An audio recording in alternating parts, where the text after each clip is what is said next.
Bismillahirrahmanirrahim. Assalamualaikum warahmatullahi wabarakatuh.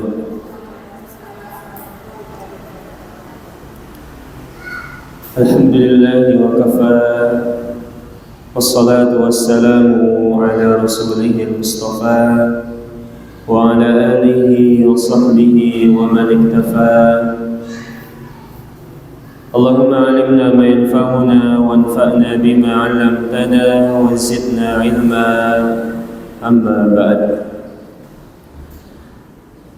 Yang kami hormati kepada ibu-ibu wali murid SDQ Muhammadiyah Karangasem serta pendengar dan pemirsa rahimani wa rahimakumullah.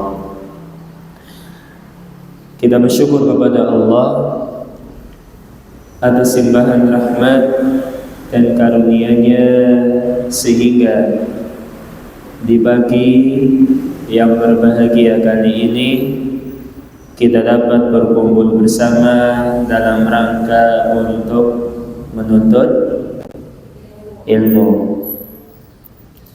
khususnya ilmu tentang Al-Quran.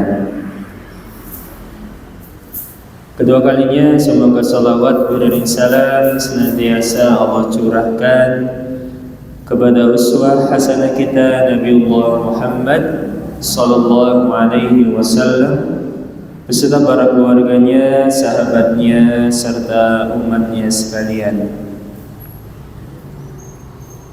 Hadirin wa hadirat rahimani wa rahimakumullah. Insyaallah pada pagi hari ini kita masih membahas ayat yang telah kita bahas pada pertemuan sebelumnya. Surat Nubah Al-Baqarah ayat 221. Intinya tentang apa? Iman lebih mulia dari status sosial. Pada pagi hari ini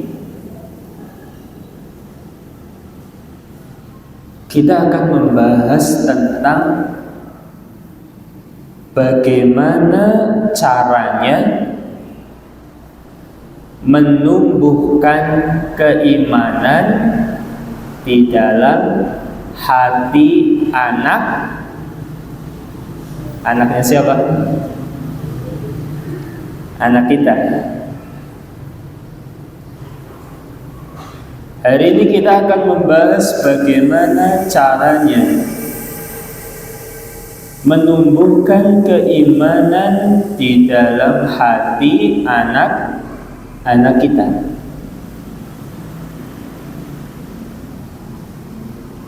Biar anak-anak kita merasa bahwa nikmat keimanan adalah nikmat yang paling mulia.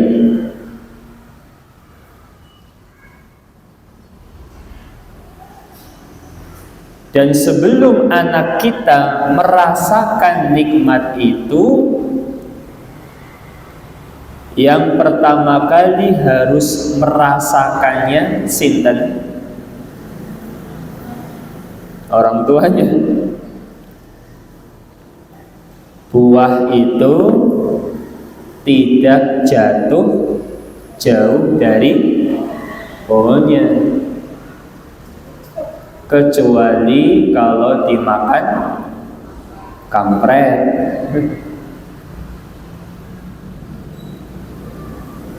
Mengapa penting kita membahas masalah ini?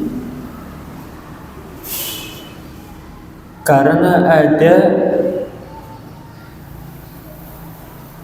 curhatan hati seorang muslim. Banyak orang itu merasa Saya ujiannya paling banyak. Hidupnya kayak gini aja. Ada kalanya saya gak bisa merasakan nikmat iman itu. Bagaimana cara kita mengatasinya? Seorang sahabat yang mulia yang bernama Ibnu Mas'ud radhiyallahu anhu. Sinten? Ibnu Mas'ud radhiyallahu anhu. Beliau pernah mengatakan, Innallaha yu'tid dunya man yuhib wa man la yuhib. Sesungguhnya Allah itu memberikan dunia. Dunia itu contohnya apa? Uang yang banyak, nama yang harum. Nama yang harum maksudnya apa? Terkenal, jabatannya tinggi. Kepada yang Allah cintai dan yang Allah tidak cintai, semuanya diberikan.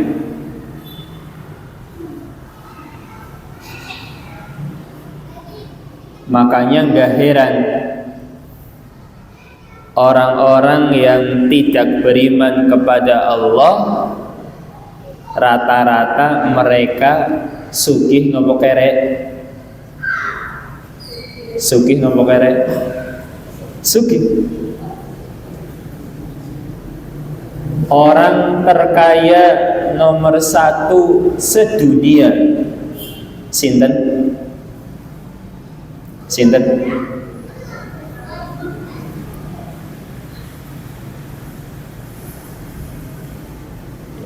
Intinya orang kafir. Mereka tidak beriman kepada Allah.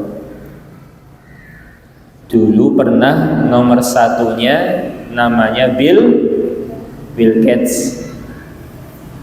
Apakah dia Muslim? Bukan. Dunia itu diberikan kepada yang Allah cintai dan Allah tidak cintai. Wa ma yu'til iman illa man yuhib. Sebaliknya, Allah hanya akan memberikan nikmat keimanan kepada siapa? Kepada yang Allah cintai saja. Agar kita bisa merasakan nikmat keimanan ini, caranya melaksanakan apa-apa yang Allah cintai. Jadi ibu-ibu, jika kita merasa kok belum merasakan nikmat keimanan yang sebenarnya, yang harus kita tingkatkan adalah amalan kita untuk melaksanakan yang Allah cintai. Kemudian setelah kita merasakan nikmat keimanan, tugas kita adalah menyalurkannya kepada siapa? Yang pertama, kepada siapa? Keluarga kita, khususnya anak kita. Kami akan membawakan 3 cara. Berapa cara? 3 cara menanamkan keimanan di dalam hati anak-anak kita. Berapa cara, Bu? 3. Cara yang pertama, dikenalkan sama Allah. Napa? Dikenalkan sama Allah. Cara yang kedua, didengarkan hal yang baik-baik.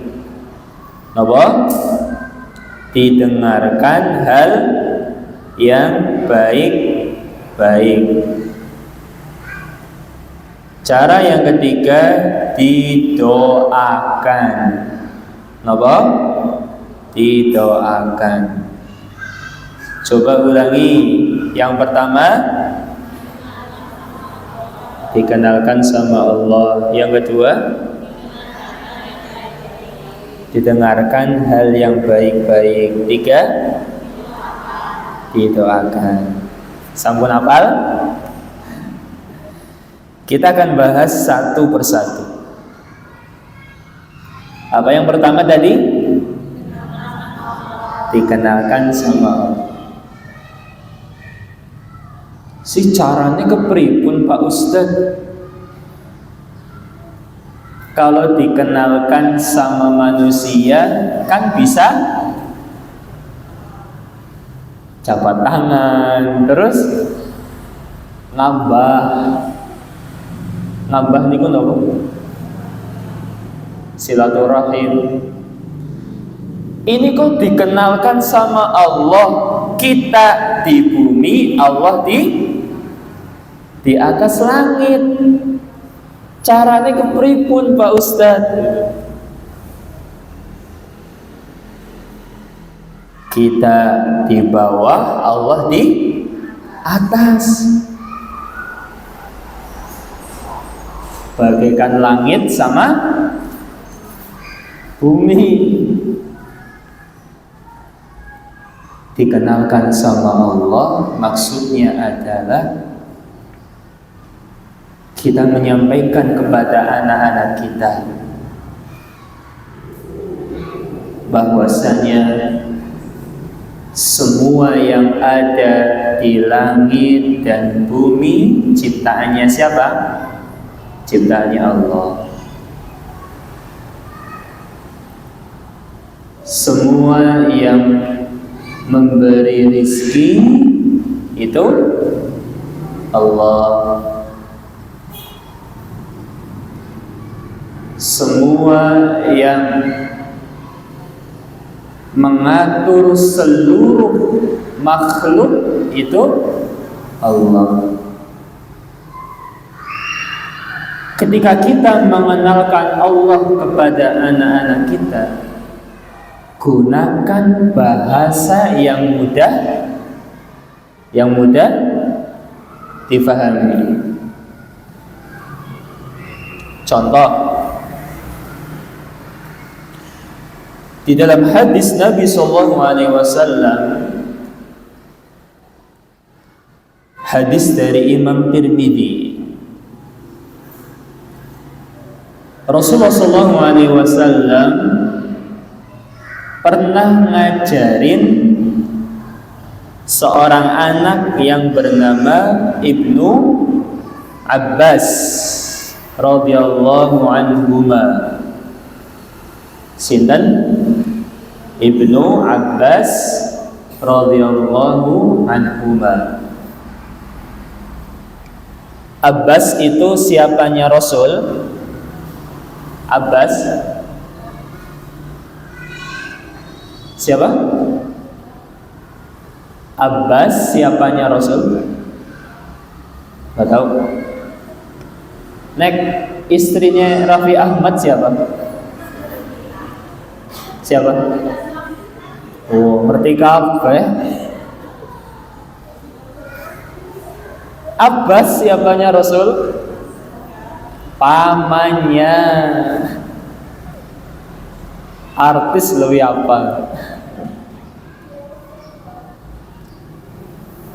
Berarti anaknya Abbas adalah keponakannya Rasul. Suatu hari Rasul pergi bersama keponakannya. Keponakan apa sepupu? Keponakan, ya. Rasul mengajarkan cara untuk mengenalkan kepada Allah.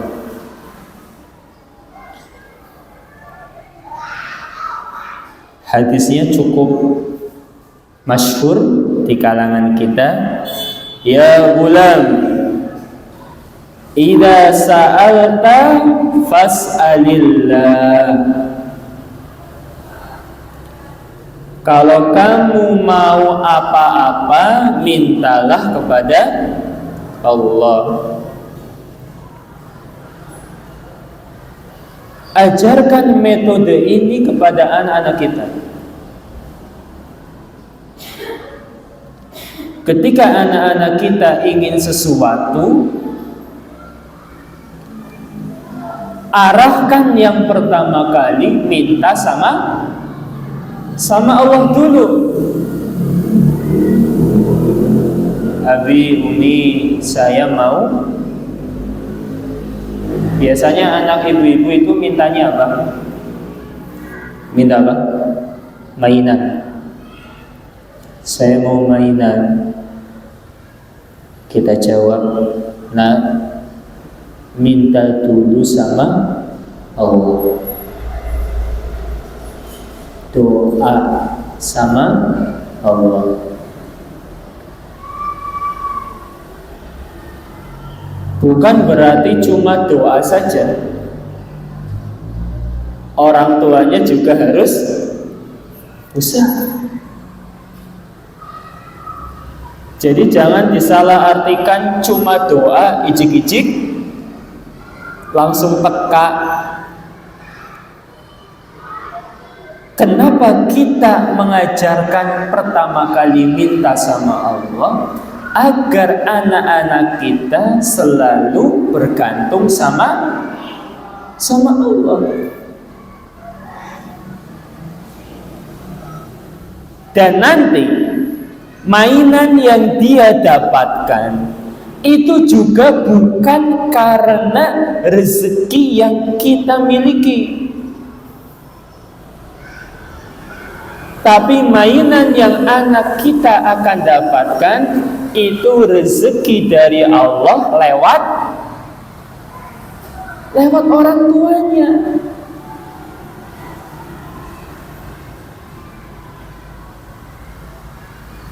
Jadi kalau ada anak minta sama orang tua, emangnya orang tuanya Tuhan nomor satu? Bukan. Ajarkan dulu minta sama Allah, baru nanti bapak ibu usaha. Yang kedua, wa idza sta'anta fasta'in billah. Kalau minta tolong, pertama kali mintanya sama siapa? Sama Allah. Sebagaimana kebiasaan Rasul.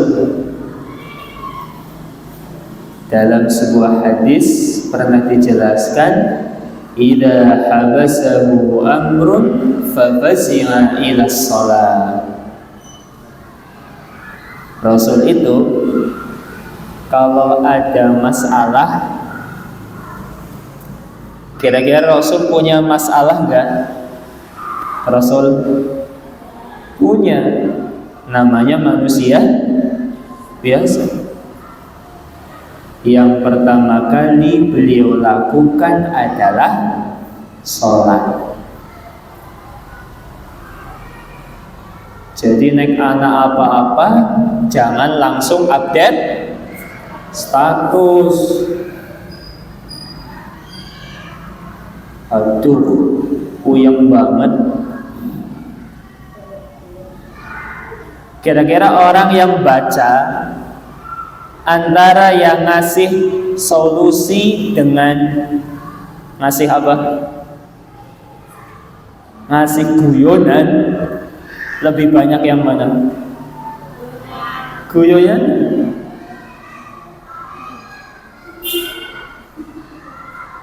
Maka minta tolong sama Allah. Ini cara yang pertama.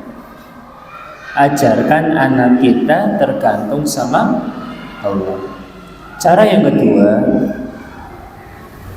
apa tadi?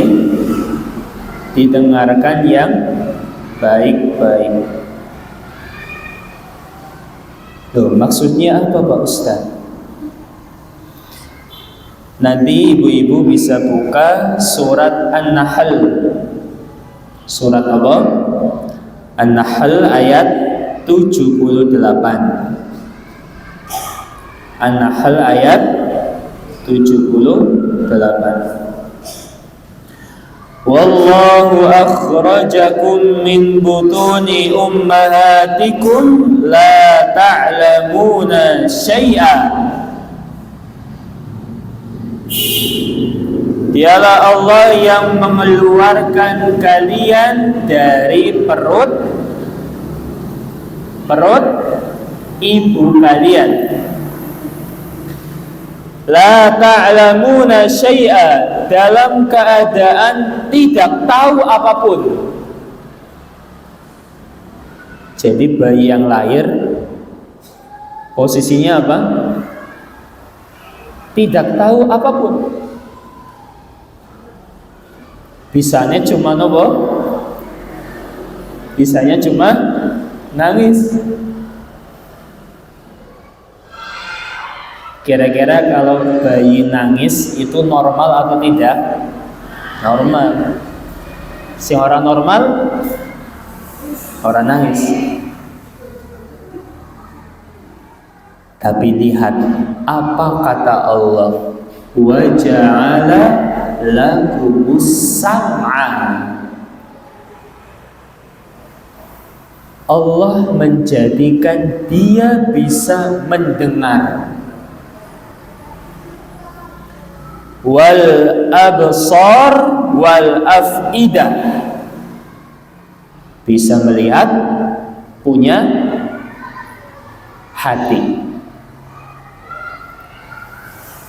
Ibu-ibu coba pahami, Allah menyebutkan kata bisa mendengar ini pertama kali. Wa ja'ala lakumus sam'a, bisa mendengar, melihat, punya hati. Apa yang pertama? Mendengar. Ketika Allah menyebutkan kata yang pertama, ini menunjukkan ada keistimewaannya lebih dari yang lain.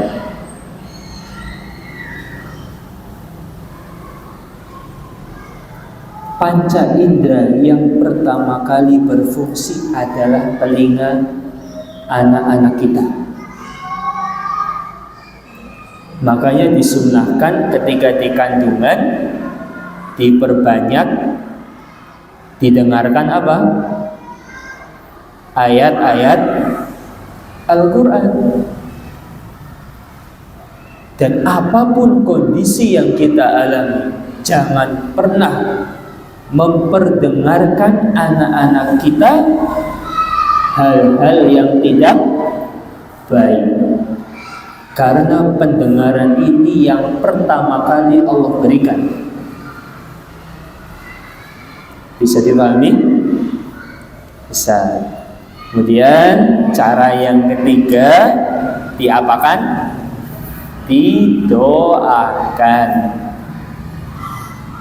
Ada sebuah doa yang diajarkan oleh Nabi kita Muhammad sallallahu alaihi wasallam dalam hadis dari Imam An-Nasai. Saya baca, nanti ibu-ibu nirukan. Allahumma zayyinna bizinatil iman. Sampun hafal? Pindho malih. Allahumma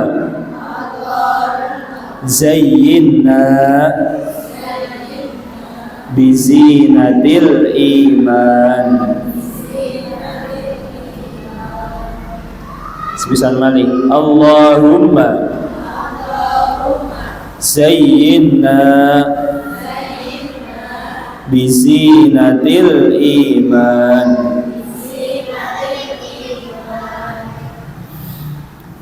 Ya Allah, hiasilah kami dengan perhiasan keimanan.